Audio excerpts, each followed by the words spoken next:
Welcome back again. आज हम पढ़ेंगे कि HTML में स्टाइल टैग क्या होते हैं। स्टाइल देने के लिए जिन टैग्स का इस्तेमाल किया जाता है उनको स्टाइल टैग कहते हैं और ये इनलाइन टैग भी होते हैं। तो स्टाइल टैग बनाने के लिए हम HTML में नई फाइल बनाएंगे एंड देन इसको हम लोग सेव कर देंगे स्टाइल टैग डॉट एच। तो सबसे पहले आप पेज बना लें। तो स्टाइल टैग कौन कौन से टैग हैं इनमें? जो पहला आपका स्टाइल टैग आता है दैट इज कॉल्ड बोल्ड। दूसरा जो आपका स्टाइल टैग है वो है इटैलिक। और तीसरा जो आपका स्टाइल टैग है that is called underline. Fourth जो आपका स्टाइल टैग है that is called super tag. पांचवा जो आपका स्टाइल टैग है दैट इज कॉल्ड सब स्क्रिप्ट टैग। और छठा आपका जो यहाँ पे स्टाइल टैग है दैट इज कॉल्ड स्ट्राइक। सातवां जो यहाँ पे आपका स्टाइल टैग है दैट इज कॉल्ड प्री। ठीक है। तो हम 7 स्टाइल टैग का यहाँ पे इस्तेमाल करने वाले हैं। स्टेप बाय स्टेप देखते हैं। इनके नाम भी कुछ ऐसे ही हैं। जो इनके नाम हैं बोल्ड, इनके टैग भी कुछ ऐसे ही बने हैं। बोल्ड के लिए आपका बी टैग यूज करेंगे, इटैलिक के लिए हम लोग आई टैग यूज करेंगे, और अंडरलाइन के लिए हम लोग यू टैग इस्तेमाल करेंगे, और सुपरस्क्रिप्ट के लिए हम लोग यूज करेंगे SUP, और सबस्क्रिप्ट टैग के लिए हम लोग यूज करेंगे SUB, और स्ट्राइक के लिए हम लोग टैग यूज करेंगे दैट इज कॉल्ड स्ट्राइक, और प्री टैग के लिए हम लोग यूज करेंगे दैट इज कॉल्ड प्री। तो अब इसका इस्तेमाल क्यों होता है? तो जो बी टैग होता है इसका इस्तेमाल होता है to write data in bold format. Bold format का मतलब क्या है? बोल्ड फॉर्मेट का मतलब है थिकनेस होगी उसकी। ठीक है, उसकी थिकनेस होगी। किस तरह से लिखेंगे? जैसे फॉर एग्जांपल मैंने लिखा इंडिया। मैंने लिखा इंडिया। तो अगर इंडिया को मैं इस तरह से लिखूं तो इसका एक नॉर्मल फॉर्मेट होगा ओपन इन ब्राउजर। ये इस तरह से आपका सिर्फ इंडिया लिखा हुआ आ गया। अब मैं चाहता हूं कि इंडिया जो है बोल्ड फॉर्मेट में हो, तो मैंने क्या किया, यहाँ पे इंडिया लिखा इस तरह से, और यहाँ पे मैंने टैग यूज कर दिया बी, और बी टैग मैंने यहाँ पे बंद कर दिया। तो बी क्या करेगा? बी के अंदर जितना आपका डेटा आएगा, ये जो आपका डेटा है बी के अंदर है, तो बी के अंदर जितना डेटा आएगा वो बोल्ड हो जाएगा। सेव करें Ctrl+S, और आप इसको Ctrl+R करें ये। और आप देख पा रहे हैं कि मैंने जो बी टैग के अंदर टैग लिखा है वो इनलाइन टैग है, इसीलिए उसने पहले डेटा के बगल में आके जो आपका डेटा डिस्प्ले कर दिया अलॉन्ग साइड। तो ये हो गया आपका बोल्ड। तो डार्क आप देख पा रहे होंगे। दूसरा, अगर मुझे इसी डेटा को इटैलिक करना हो, मैं चाहता हूं कि इंडिया जो है कुछ स्क्यू फॉर्म में आ जाए, तिरछा। स्क्यू का मतलब होता है तिरछा। तो आप आई टैग ओपन करेंगे, आई टैग क्लोज करेंगे। तो तिरछा लिखने के लिए आप आई टैग का इस्तेमाल कर सकते हैं ये। तो आप देख पा रहे होंगे यहाँ पे कि इंडिया जो है कुछ तिरछा लिखा गया है, इसको बोलते हैं इटैलिक फॉर्मेट। ये आप MS वर्ड, वर्डपैड, और आपका जो है दूसरे जो फॉर्मेटिंग सॉफ्टवेयर है उन पे देख सकते हैं। और अगला मैं चाहता हूं कि जो नेक्स्ट इंडिया लिखा है उसके नीचे से अंडरलाइन आपकी इंसर्ट हो जाए। तो किसी टेक्स्ट के नीचे अंडरलाइन देने के लिए यू टैग का इस्तेमाल करेंगे। तो आप देख पा रहे हैं कि इंडिया के नीचे से ऐसे यू टैग अंडरलाइन आ गई है। तो ये सिर्फ हमारा होता है हाईलाइट करने के लिए, अंडरलाइन देने के लिए बाय द यू टैग। अब नॉर्मली थोड़ा अगर हम इस चीज को समझें, मैं यहाँ पे HR लगा देता हूँ। मैं लिखना चाहता हूँ x²। तो अगर आप अपने वेब पेज में इस तरह से पावर में कोई डेटा लिखना चाहते हैं, इंडेक्स में कोई डेटा लिखना चाहते हैं, तो आप नॉर्मली तो ऐसे लिख पाएंगे। अगर मैं x² लिखना चाहूँ तो ये x हो गया और 2a हो गया। अब 2 क्या होना चाहिए? x के हेड पे होना चाहिए, पावर में होना चाहिए। तो अभी इसको अगर मैं सेव करूँ तो ये खाली नॉर्मल x2 करके लिखा हुआ आएगा। अब क्योंकि मुझे 2 को जो है पावर में लिखना है, तो यहाँ पे मैं यूज करूंगा सुपर टैग।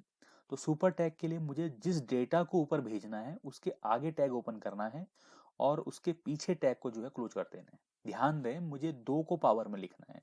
तो 2 को पावर में लिखने के लिए SUP टैग 2 के आगे आएगा, और SUP टैग 2 के बाद बंद हो जाएगा। तो इस बात का विशेष ध्यान दें। सेव करें, वापस रन कराएं तो x²।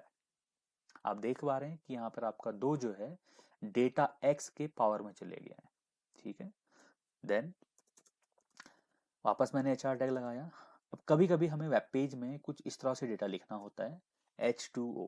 तो आपको मालूम है कि जो आपका वाटर फार्मूला है, केमिकल फार्मूला वाटर का H2O है। तो जिसमें 2 आपका जो है वो बेस में आपका प्लेस रहता है, H के बेस में। ठीक है, वो पावर में नहीं होता। तो अभी अगर आप देखेंगे तो ये प्लेन लिखा गया है, नॉर्मल। तो अगर मैं इस 2 को नीचे लिखना चाहता हूं तो क्या करेंगे, 2 के आगे आके SUB टैग लिखेंगे और 2 के बाद SUB टैग बंद कर देंगे। जिस डेटा को आपको नीचे लाना है, विशेष ध्यान दें, उसके आगे आपको टैग ओपन करना है, उसके बाद टैग क्लोज करना है। तो आप इसको आप सेव करें और इसको आप चलाएं तो आप इस प्रकार से डेटा को लिख पाएंगे। तो ये हो गया आपका सबस्क्रिप्ट टैग। तो बोल्ड टैग पढ़ लिया, इटैलिक, अंडरलाइन, सुपरस्क्रिप्ट टैग और सबस्क्रिप्ट टैग। नेक्स्ट है स्ट्राइक। स्ट्राइक का मतलब क्या होता है, किसी टेक्स्ट से अगर हमें कोई लाइन पास करानी है तो वहां पे हम स्ट्राइक टैग का इस्तेमाल कर सकते हैं। तो स्ट्राइक टैग का इस्तेमाल किस तरह से किया जाएगा वो अभी हम इस पे देखते हैं किस तरह से हम स्ट्राइक टैग का हम इस्तेमाल करेंगे डेटा से लाइन को पास कराने के लिए, थ्रो लाइन पास। तो फॉर एग्जांपल आप ये समझिए, किसी मॉल पे आप कोई जो है मोबाइल लेने जा रहे हैं और मोबाइल की जो ओरिजिनल कॉस्ट है वो है 23,000 एंड अब वो मोबाइल आपको जो है 19,000 पे मिल रहा है। तो अगर आप इसको भी आप ऐसे ही लिख दें आपकी वेबसाइट पे तो कुछ इस तरह से आपका डेटा आएगा। तो यहाँ पर अगर अभी कस्टमर आपका ना कंफ्यूज हो जाएगा, वो समझ नहीं पाएगा कि मोबाइल का प्राइस 23,000 है कि 19,000 है। तो नॉर्मली हमें क्या करना चाहिए, 23,000 को क्रॉस कर देना चाहिए। तो हम चाहते हैं कि 23,000 से एक लाइन पास हो जाए। तो हम लोग किस तरह से इसको लिख पाएंगे, हम 23 के आगे से इस तरह से स्ट्राइक लिखेंगे और 23,000 के बाद हम स्ट्राइक को बंद कर देंगे, सेव करेंगे, वापस को चलाएंगे तो आप देख पाएंगे कि 23,000 जो आपका है वो स्ट्राइक थ्रो हो चुका है। स्ट्राइक थ्रो का मतलब ये है कि 23,000 से लाइन पास हो चुकी है, मतलब एक कट आ चुका है, जिससे ये मालूम चलता है कि 23,000 इज नॉट अवेलेबल। अब जो आपका ओरिजिनल वैल्यू है वो है 19,000।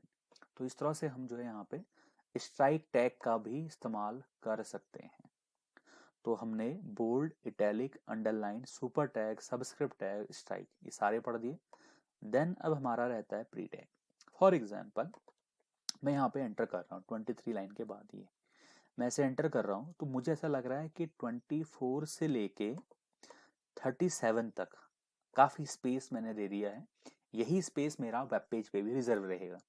तो जब इसको मैं सेव करता हूँ या मैं इसके बाद यहाँ पे कुछ लिख देता हूँ सेकंड डेटा, तो मैं ये चाहता हूँ कि जो मोबाइल डेटा है यहाँ से लेके सेकंड डेटा के बीच में काफ़ी गैप रहे।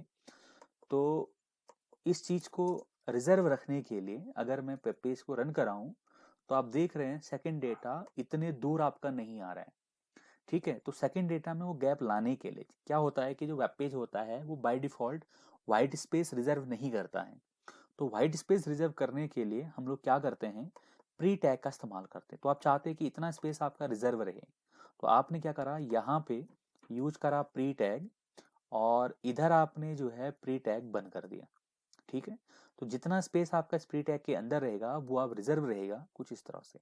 तो आप देख पा रहे हैं कि आपका जो डेटा है वो इतने नई लाइन पे आ गया और मोबाइल से लेके डेटा के बीच में, सेकंड डेटा के बीच में इतना स्पेस आपका जो है रिजर्व रह गया। ये जो आपका रिजर्व स्पेस रहा है वो बाय प्री टैग रहा है। तो ऐसे आप कोई भी आर्टिस्टिक डेटा भी इसमें लिख सकते हैं। तो थैंक्स फॉर वॉचिंग वीडियो। अगले टॉपिक पे मिलते हैं।